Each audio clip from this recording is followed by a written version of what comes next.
Hi, I'm Taylor McLean, and this is Taylor Your Reality.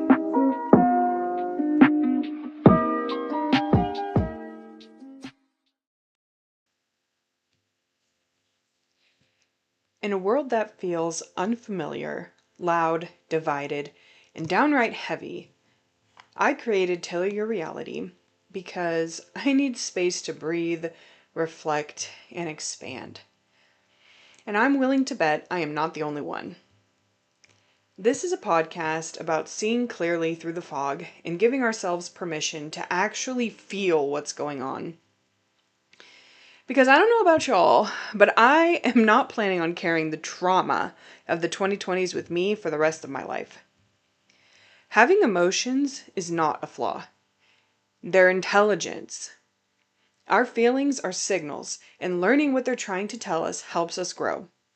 Here, we practice intentional living by taking accountability, choosing how we show up in our lives, and practicing humility, because we don't always have to be right.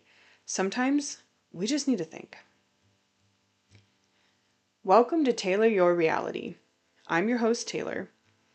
And before we get started, I want to take a moment and ask you something.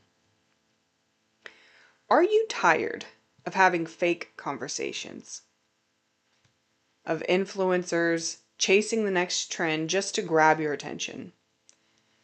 Are you tired of the trauma dumping, the doom spirals, and the way one slightly different opinion can turn into a full-blown attack? Are you tired of living in echo chambers where you're either completely in or immediately cast out? You say one thing that doesn't perfectly align with someone else's worldview, and before you've even finished your sentence, you're already being problematic.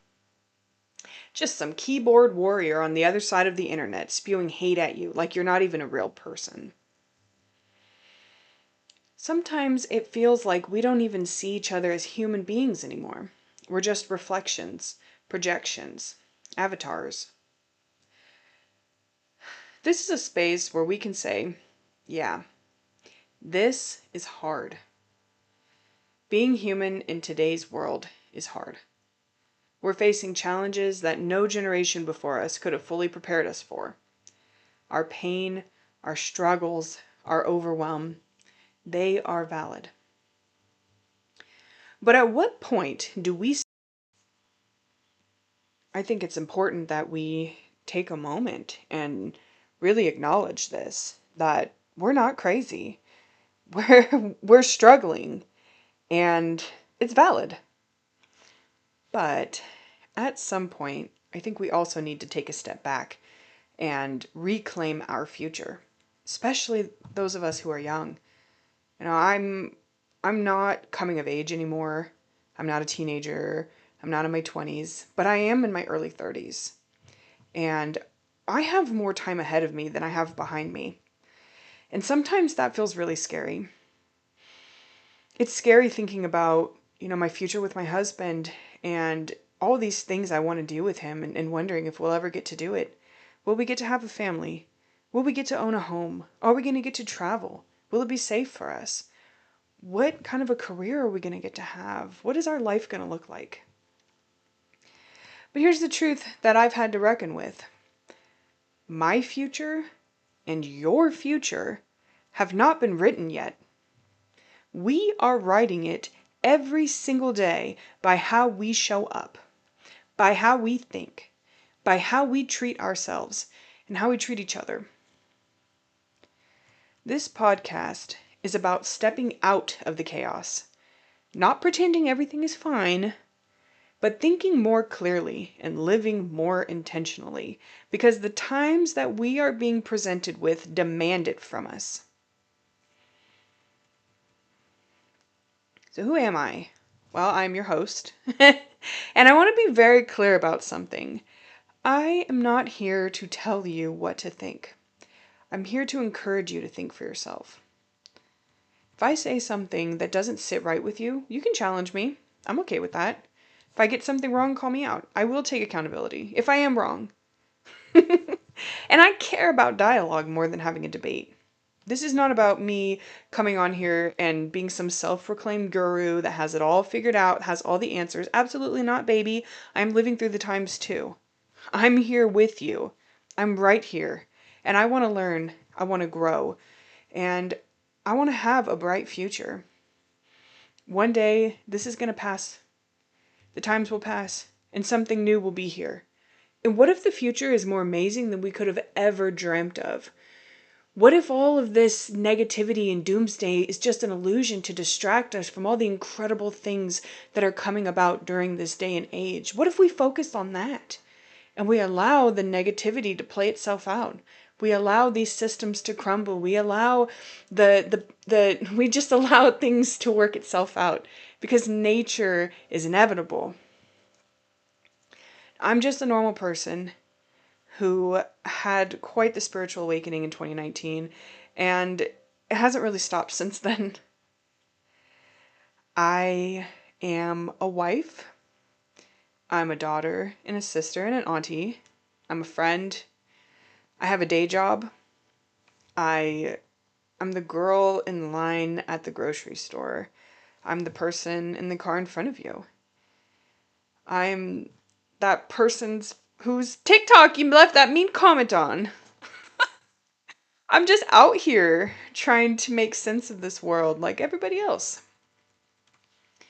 And I think before we really get into the meat and potatoes of this podcast, it's important in the intro episode that I share with you my lens so that you understand where my perspective is coming from. When I share things that maybe you don't quite agree with, or you're not like, I don't think she's really seeing this part of it. I'm not. I'm probably not, because I have my own lens. I am the accumulation of the time and space that I have taken up, and just like you. So, generationally, I am a late millennial. I was born in the early 90s. And I think I'm the last generation that really had a real childhood. I think we are lucky, those of us who grew up, because we really saw the beginning of this technological age occur during our childhood, but we were born right before it hit. So I remember when social media just barely became a thing. I was 12 years old. I got my first MySpace account. In fact, I was a senior in high school when I first found out about Facebook. So I had the privilege of getting to just be a normal kid. My childhood felt a lot slower. It felt a lot more protected and childlike. I remember playing outside with my friends and my siblings. I remember playing with dolls and playing dodgeball and giggling about our crushes in middle school and having the opportunity to be a child. I think nowadays kids have adulthood pushed on them way too fast and their innocence taken way too early. I see 13-year-olds on TikTok who look 19 doing full glam makeup, competing for attention. The body dysmorphia and the way that their innocence is being used as a commodity, it disgusts me. Children feel like they have to perform for the world before they even know who they are. And I think that's exploitation. I'm grateful to be in the generation I'm in, especially for these times. I care about the future because I'm going to be here for it. I'm still young. And, a lot of us, my age, my generation, we're moms, parents. We have kids in our lives that we care about. And so it's really up to us. I'm not like the older generations where I'm set in my ways and I've seen just this one version of the world. I'm much more open-minded, but I think that it's important to still listen to the older generations and the wisdom that they have, because there's some pieces from the old world that I think it's important that we preserve. As technology is starting to take over our lives more and more, I think that there are some boundaries that we need to have with technology. And I see a lot of older generations still holding on to that stuff. So I think that it's important to have balance in our lives. I am health conscious. Not that I'm the pinnacle of health here. But as I get older, I find that I want to be around longer. When I was young, I didn't really care. I felt overwhelmed by the world. What I quite literally was raised during this technology boom, so it just seemed like every single year things get louder and louder, advertisements get louder, the beauty standards get louder, relationships get more superficial and difficult. And at a certain point, I kind of just gave up on trying to compete with the world, trying to keep up with the rhythms of society. And actually, what really inspired me was a paper I did on Amazon. And we had to basically pick a business and then pick a competing business and talk about their models. And I didn't pick a competing business for Amazon because Amazon's not competing with anybody. Amazon is so successful because every single year they just try to outdo themselves from the year before. And that's how I live my life. I'm only in competition with myself. I'm just trying to be better than I was the year before. I care a lot about self-improvement. I'm a woman. I'm white. I grew up pretty, I would say, socioeconomically lower class. My dad grew up in a trailer park. My mom, she was in foster care. I didn't exactly come from royalty. My family has had to work very hard for everything they've ever had. And, my parents are Gen X, kind of a rebellious generation, where a lot of my peers had parents that were boomers. I'm the oldest of 6 kids, so I've definitely got that oldest daughter curse, or blessing, I guess, depending on how you want to look at it. So I have a lot of brothers and sisters. I mentioned this a few times already, but I'm married. My husband, Tyler, he is my rock and my best friend, and I am going to be having him come on the podcast every now and then to share this space with me. You guys are going to love him. He's absolutely incredible. What else can I share with you? I am pretty spiritual. I believe in God, but I wasn't always a believer. In fact, I was an atheist up until I was about 26. And then I was more so of an agnostic, kind of exploring. I've been all over the spectrum. I was also a practicing witch, and then I became a Christian, and now I'm realizing, like, I'm just Taylor. I have a relationship with God, but I really hate labeling my relationship with God because I feel like it kind of just transcends labels, which maybe sounds really, that can sound, I don't know how that sounds to you. I feel like some people would be like, okay. I just think of God as my friend, as my creator. God is the source. God is the most high. God is everything. God is absolutely everything. And I believe that it's very important that every person has the space and the freedom to develop their own relationship with God, however that looks for them. If you're a pagan, if you're Hindu, if you're Catholic, whatever works for you, whatever makes you feel close to God. Hold on to that and don't let anybody take it away from you, because you have the right to experiment and explore, and you have the right to change your mind. I really believe that. Just have a relationship with God. That's all I'm going to preach to you in this podcast. I'm going to talk about Jesus. I'm going to talk about the Bible. I might talk about some Eastern practices. I might talk about witchcraft, not in a dark, I'm cursing you type of way, but just for knowledge. I think it's important that we understand why people practice different things, why people have different perspectives, where this is coming from. I will never share anything evil. I will never share anything dark because I don't associate myself with darkness. I don't associate myself with anything that's evil. It has to be of light and of goodness. And, I think it's okay if we ever get into topics on this podcast and you're like, you know what? I really like Taylor, but I don't think that I'm comfortable with this episode or this topic. Skip it. That's okay. You have every right to do that. And not every episode is going to be focused on God or religion or anything like that. I want to talk about a very wide breadth of topics. So it's okay if there's certain things that come up and you're just like, this isn't really for me.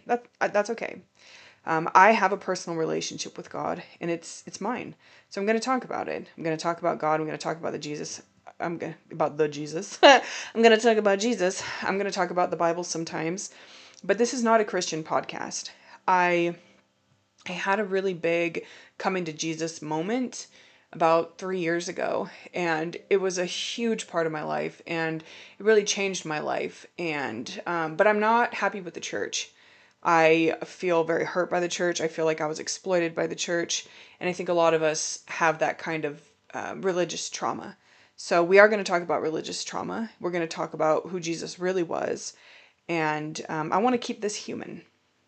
So we have a pretty Christian, heavily Christian influenced culture. And so as we talk about culture, these things might just come up, but I believe everyone has the right to find their own way to the creator. There's not going to be any shame, coercion, or judgment. The only thing that I won't tolerate is harm. If your belief system requires you to hurt people, that's where we draw the line. Absolutely not. But other than that, find your own path. Ask questions, seek truth. That's what matters.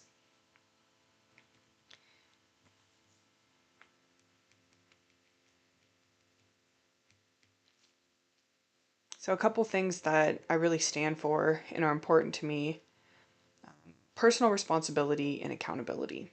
I don't respect people that can't take accountability, that don't own their mistakes, because I view that as a strength. So, if you can't take accountability and you don't want to own up to where you screwed up, I'm just probably not going to be able to respect you, because that's a huge part of who I am. I take a lot of responsibility and a lot of accountability for my own life, uh, because I think humility is a virtue, especially for somebody that's in a leadership position. I understand children have a hard time learning how to take accountability. It's a skill. It's a skill, and I think sometimes you have to grow into it, and maybe you're not in a place where you're ready to take accountability for certain things, and that's okay. I mean, it takes time. Some of the traumas, some of the things we've been through in our life, it's really hard to take accountability. But this podcast is going to be like a mirror. And you might hear an episode or a topic come up that might stir some things inside of you and make you question things. Don't fear that. Do not fear that. There's a reason why you're here. Okay, there's a reason why you're here today. Another thing that I really value is respect. You respect me, I respect you. But more importantly, do you respect yourself? I respect people who respect themselves, who see their own value and don't wait for the world to give them permission, because honey, the world will never give you permission. There's always going to be a hater out there. There's always going to be somebody out there that tells you you shouldn't love yourself. You shouldn't respect yourself. You can't have that for yourself. Why are you going to listen to them? We're not going to listen to that here. Not in this podcast, not in this space. We're going to respect ourselves. We're going to have confidence in who we are. We're going to love ourselves, and we're going to take care of ourselves. Next, emotional honesty. Oh, this is a tough one, but being vulnerable is not weakness. It's human. It is human to be vulnerable, to admit how we feel about something. And right now, I mean, the feelings are explosive, but people get hurt when they deny themselves of how they really feel, and they harm others, and that's what's really dangerous.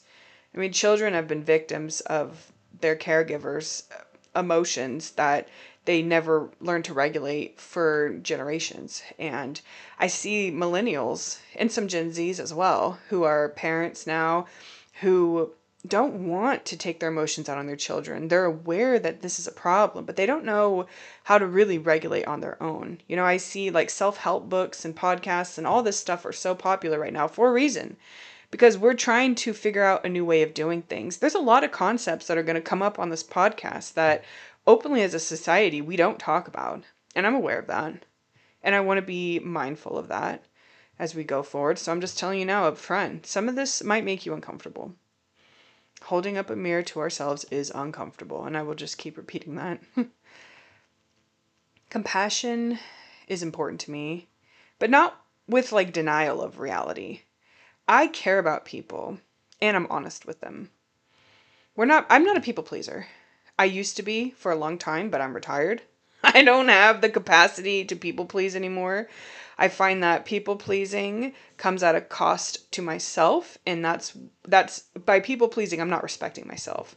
And I think oftentimes, women, we are trained to have unconditional compassion and empathy for everybody in the world and give and give and give until our cup is completely empty. And I think that's why a lot of women get chronic diseases, get these illnesses, because they don't take care of themselves. And I hope, and men too, I guess I can't just limit this to women, men do it too.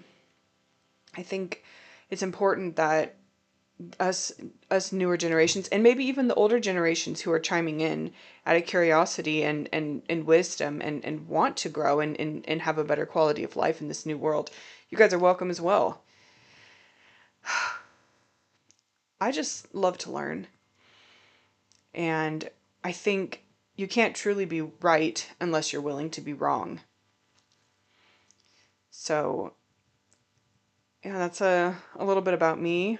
A few other things I can throw out there. I think of myself at times as a little bit of a late bloomer. I got married at 30. I finished my bachelor's degree at 27. I still don't have kids. I've really taken my time through life and not rushed. And I think that's really helped shape me and my perspective. I'm looking towards the future always, and just consistently, I'm trying to be present in my life and live my life, but I'm also planning and being forward thinking. And I noticed that a lot of people nowadays, a lot of young people, are kind of, maybe older people too, just there's this culture of dissociation where we're not really being present. We're not really facing what's going on. A lot of people are struggling with addictions, whether it's video games or vaping or drinking, and just anything to numb the pain and to take the edge off. And so I am fairly sober. I have a day job. I want to promote healthy ways of dealing with our problems. And I'm not expecting you to give up everything that regulates your nervous system all at once, or at all. I mean, it's your personal choice. You got to do what feels best for you. So please don't think if I'm ever sharing a story about sobriety, or I switched from this to this, that I'm sharing this because I'm judging you for not feeling ready to do that. No, I smoked weed every single day last year because my nervous system was so burnt out and overloaded that I couldn't regulate on my own. So there's no shame in it. I think you have to have the right support, and it has to be the right timing as well.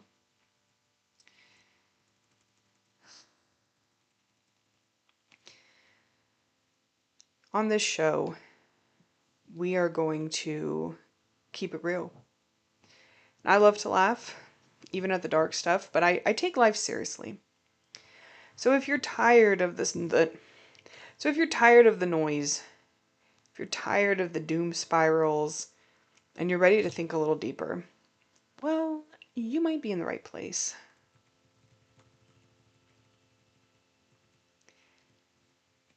Thank you for listening to episode 1 of Tailor Your Reality. I have waited a long time to feel ready to put this out there, and I'm really looking forward to getting these ideas out of my head and into the world. I'm really glad you're here.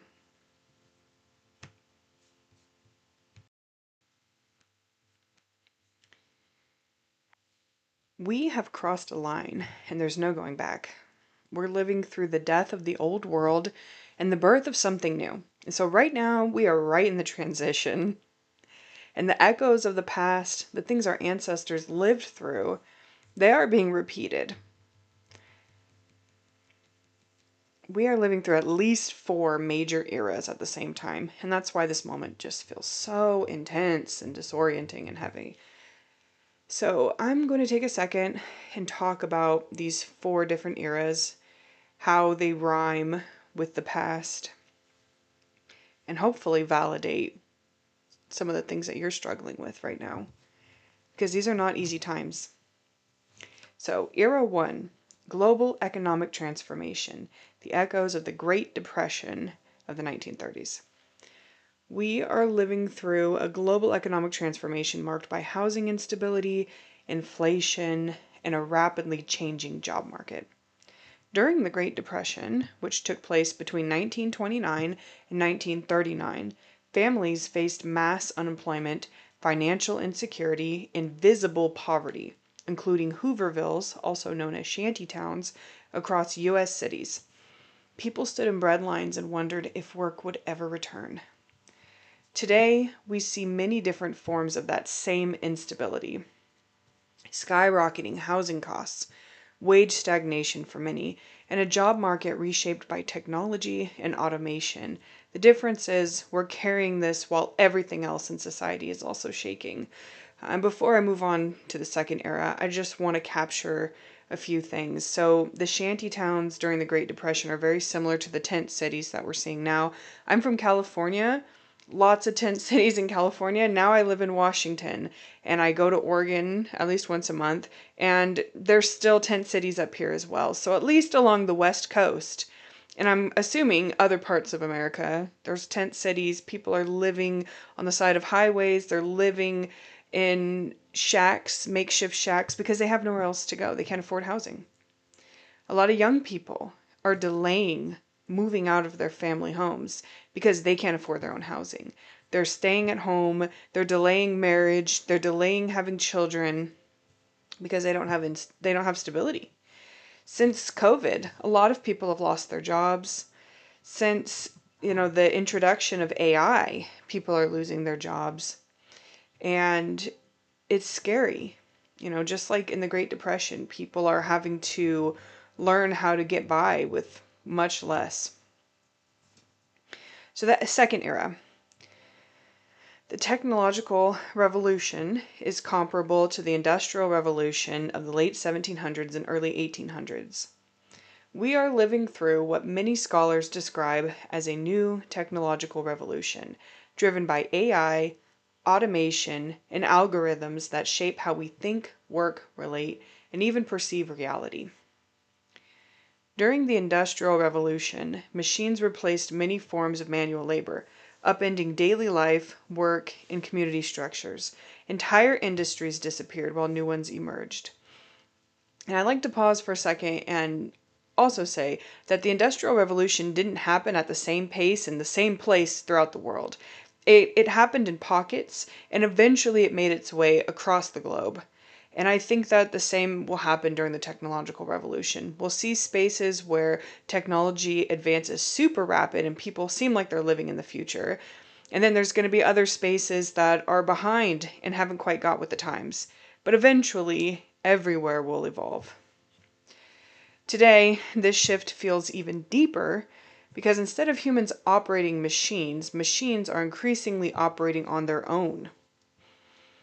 AI writes, creates, analyzes, predicts, and makes decisions, changing education, work, creativity, and even what it means to be skilled. And there's going to be a lot of pros and cons with this. I think a pretty widespread con is the art that AI is creating. People don't like that AI is taking over, making movies and music and paintings when these are very, very human things. But in other ways, having AI do manual labor jobs, having bots that can do some of these jobs that are dangerous for humans, that cause a lot of physical issues, I think it could be a pro.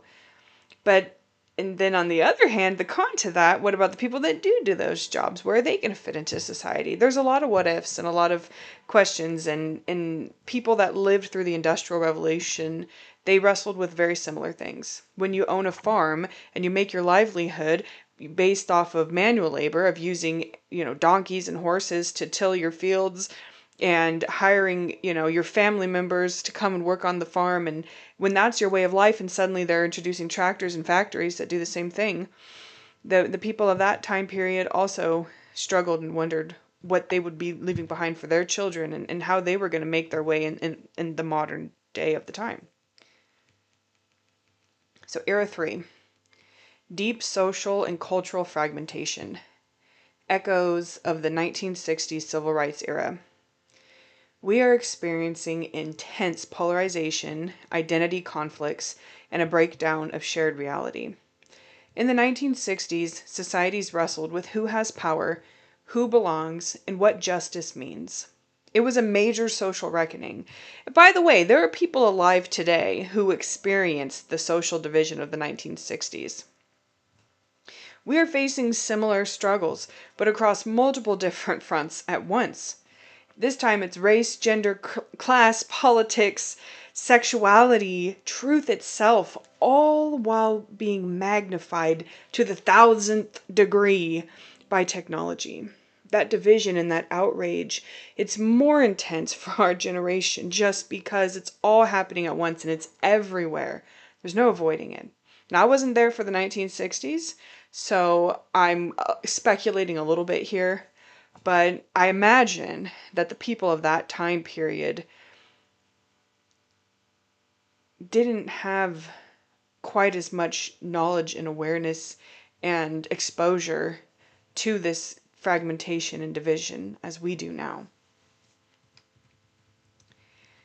In this last era that I included, the environmental reckoning that we are experiencing, it's historically unprecedented in modern human life. So we are now living in the climate instability that scientists warned about decades ago.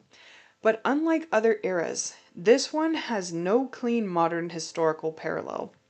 While ancient civilizations have collapsed due to environmental shifts, we are the first global generation experiencing planetary instability in real time with scientific awareness of it as it unfolds. You guys, that is a lot for one generation to hold. No wonder it feels so heavy. We are literally carrying more than the human nervous system was ever designed to hold. Stop dwelling. When do we stop spiraling, trauma dumping, and feeling helpless? When do we actually start doing something about it? To understand why this moment feels so heavy, we have to zoom out for a second. You've probably heard the saying, history doesn't repeat itself, but it rhymes. Humans have faced crises before, but right now it feels like we're living through all of them, all happening at once.